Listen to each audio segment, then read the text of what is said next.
Hello and welcome to this week's episode of For the Love of Chiropractic, Keys of My Success. I recently got to sit down and chat by phone with an absolute legend in the chiropractic profession. Not only is he a legend, but he continues to be active in our profession in so many different ways.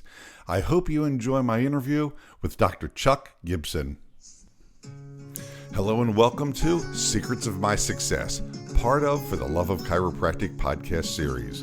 On each episode, I'll be interviewing one highly successful doctor or business person, asking them what are their 3 keys of success or secrets they've used to make themselves so highly successful.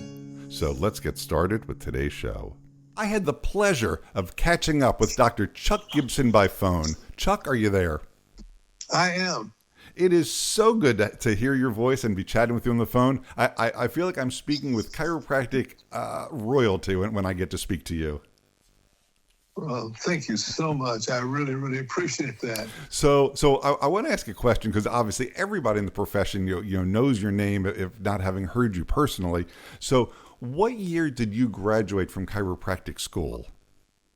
I entered chiropractic college when I was 17 years old, and I graduated 15 days before my 21st birthday, and that, by the way, was in April of 1955. Wow! So you've been a DC since 1955. That is phenomenal. And just to give you an opportunity to say it, and what school did you graduate from?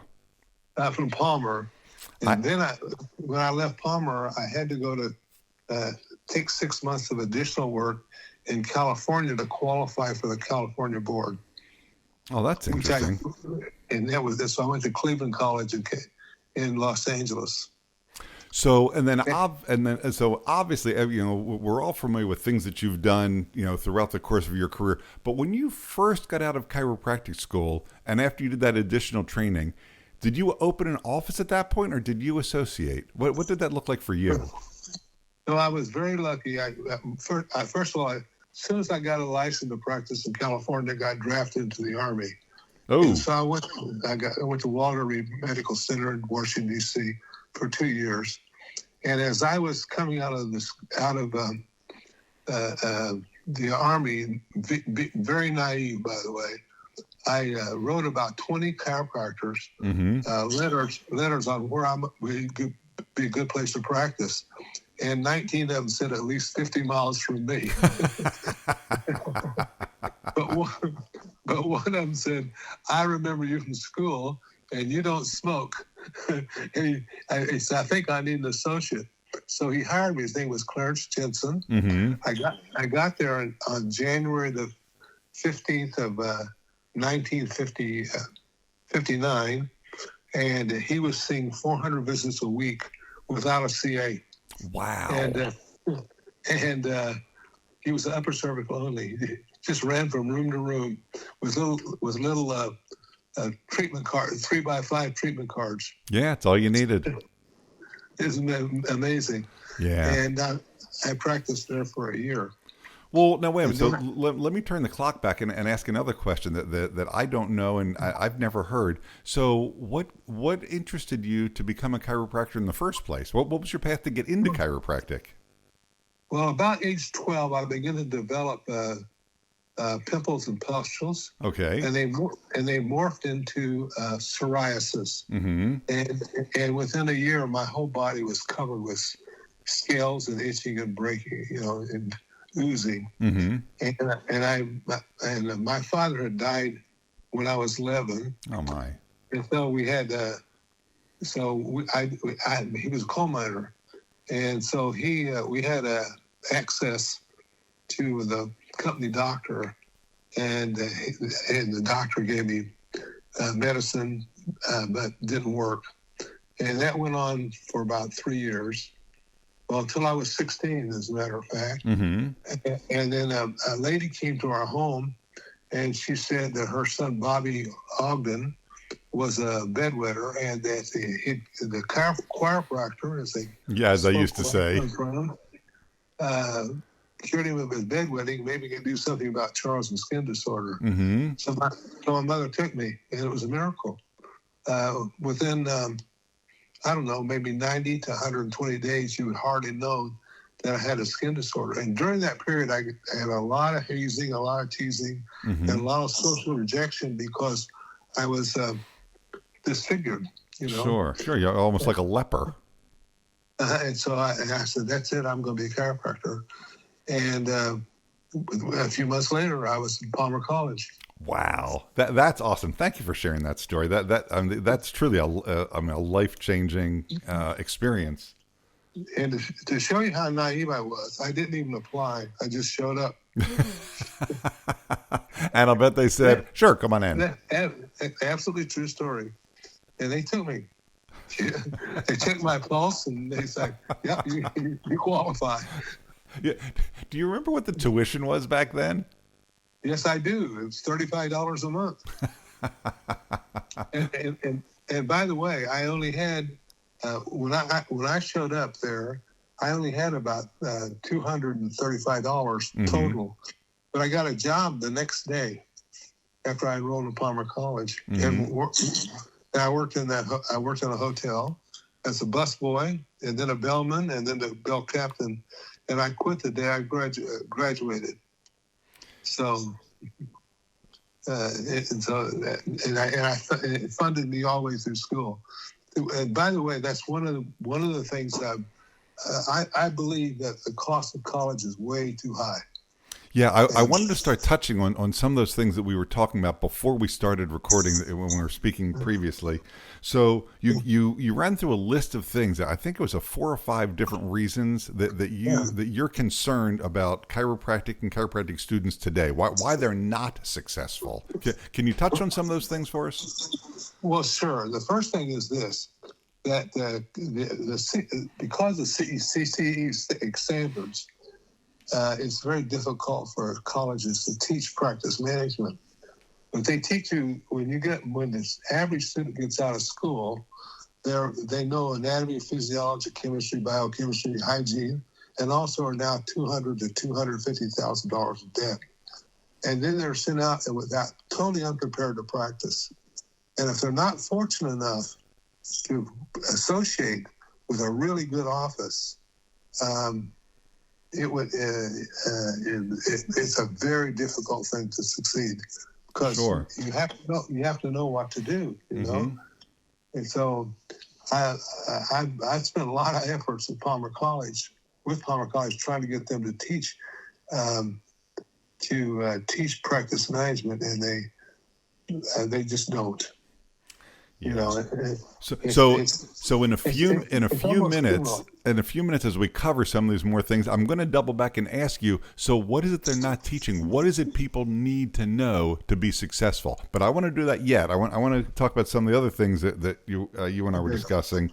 So we talked about the debt, and then tell me about some of the qualities of the person that lead to a non-success.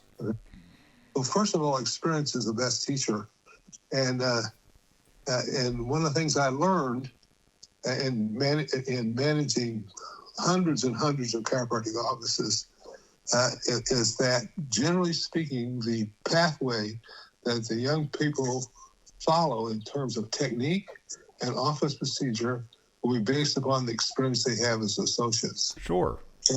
And one of the tragedies that we have now is that there's 900 joints, and I believe there's a market for them, and they employ about 2,700 to 3,000 people, chiropractors. But if a person leaves there, they're totally unqualified and inexperienced to practice conventional chiropractic. So I think there's a market for the joint, and I think they serve a purpose, but I'm not sure that it's wise for a young person to work for those kind of chains. Yeah, I have known some older docs that and when I say older, I'm talking docs in their 50s or 60s, who after they have sold their practice, they've taken a job at the joint simply because, you know, it's easy. They can adjust people. It keeps their hands busy, so to speak. And, you know, and they're just doing that corporate chiropractic thing. And I think that's fine and wonderful. I agree. There's a place for that. But keep going because you're the expert. Well, there's people that would not go to a chiropractor on a regular basis, at $50 or $60 a visit, and they will at 20 or 25. So Mm-hmm. it is serving a worthwhile purpose. I'm not knocking the joint. Anyway, the first you asked me the question about why do chiropractors, what challenge do they have? Well, first of all, lack of experience is one, lack of training, Mm-hmm. but you can get that in a good chiropractic office. Number two is low self-esteem or low self-confidence. You cannot have a person have confidence in you if you don't have confidence in yourself. Mm-hmm. And we communicate our attitudes by our body language, our vocal tones, the things we say, the things we don't say, and our very presence. So a person with a low self-esteem has a very difficult time practicing. Okay, and so that's one. Another one is poor chiropractic philosophy. I've seen a lot of chiropractors succeed based on ambition alone. Mm-hmm. But most of them burn out in their mid-40s if they're successful, Mm-hmm. and they start looking for another game to play. Those that are motivated by the chiropractic philosophy never get tired of being a chiropractor. They just love to do it. And as I'm a classic example of that, and I suspect that you are too. Mm-hmm. But I want to tell you a story. Many years ago, I had a young client who was in his mid-20s who had come from Russia. He was very bright, by the way. He came from Russia as a youngster, and he was a graduate of the same school that you graduated from. Mm-hmm. And he said to me, I don't believe that you're, because we teach philosophy. He said, I don't believe we're doing what you say we're doing. And I said, well, what are we doing? He said, I don't know, but it's not what you say it is. And I said, do you adjust people? He said, yes. I said, do you get good results? He said, yes. And then I said to him, how's your practice? I knew it. He said, it's terrible. Terrible.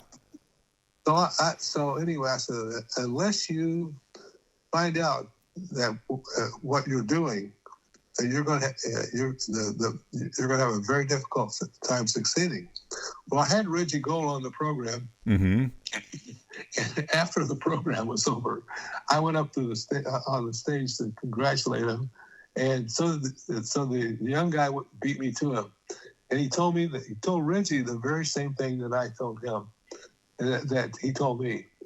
And he said, what should I do? And Reggie says, get out of the profession. That's what he told him. Well, he did, because he failed to practice. Because he didn't believe in what he was doing. So yeah, and nowadays it's not even belief. There has been so much research. When you do an adjustment and it changes the afferent and efferent nerve flow, the in and the out, it makes a huge difference on so many levels. Every time you put your hands on people, you're changing lives. Yeah, that's exactly right. And another challenge is procrastination. Ooh, tell me about that.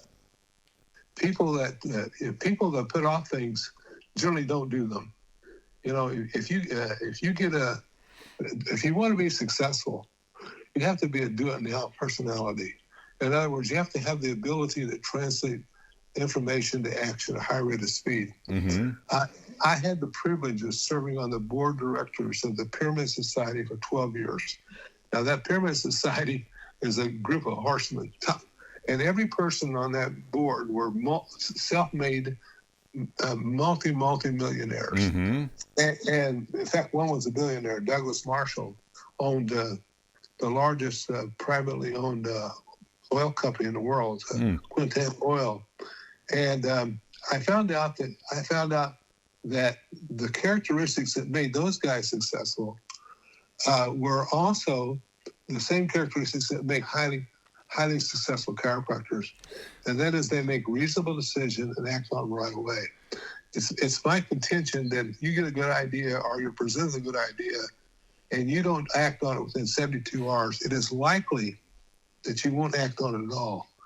Not at all.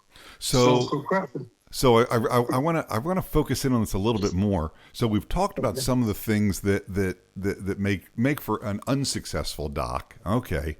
We've talked about, a path that they can find their way to success, associate in a really good office right out of school. And we glossed over back at the beginning of the interview. So what are the things that docs need to do to be successful? And now we're starting to touch on those. So you said a do it now attitude, fast. Do it fast, get it done. You said good decision making. What are some of the other ones? Well, the other cause of failure is low motivation. Mm-hmm. So if I were to list a list of 5 things, 5 characteristics that will drive a chiropractor to success. Number 1 is experience for 2 to 3 years in a high new patient, high volume, highly organized office with a training program. One of the reasons that we were so successful with our associate program is we have business meetings every Monday for 30 minutes, and then we have Monday noon, and then every Monday evening we would have a 1-hour training session which dealt with philosophy, technique, office procedure, personal deportment, and insurance procedures. So that was an ongoing program every Monday night. Wow. Okay, so that was number 1. Okay, number 2, lots of confidence. That would be okay. Number 3, strong belief in chiropractic philosophy. The chiropractic, B.J. Palmer said that chiropractic is an art, science, and philosophy. Well, finding the subluxation and correcting it certainly is an art.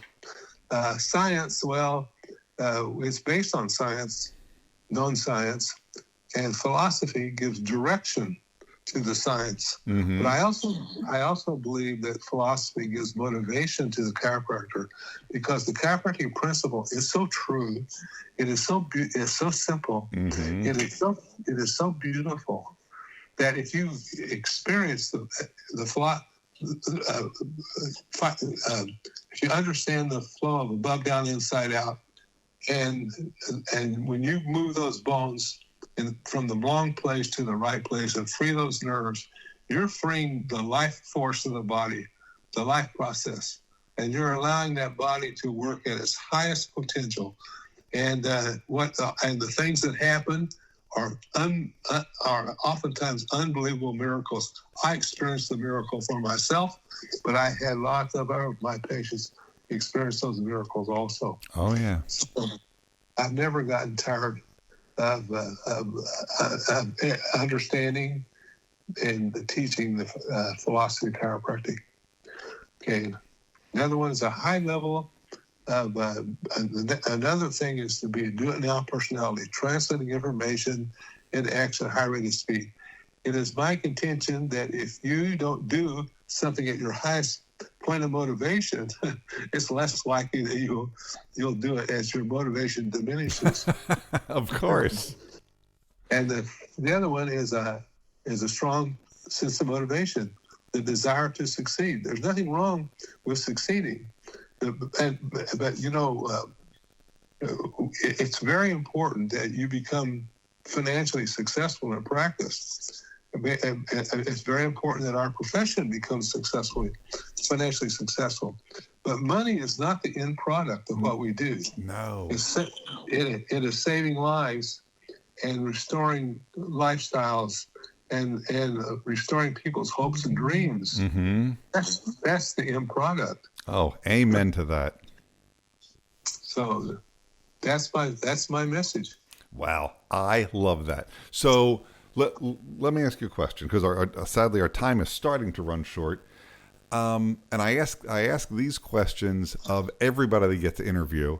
So my first question at this point is, and I already know your answer, is it possible in today's world for a new grad or someone who's not successful yet to still become highly successful, or has the time passed? Oh, of course. Of course.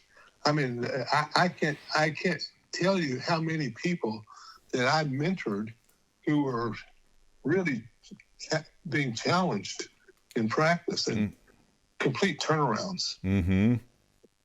So the answer is yes. Sure. And by the way, listening to podcasts like this one, and I'm sure others that you do are also very helpful.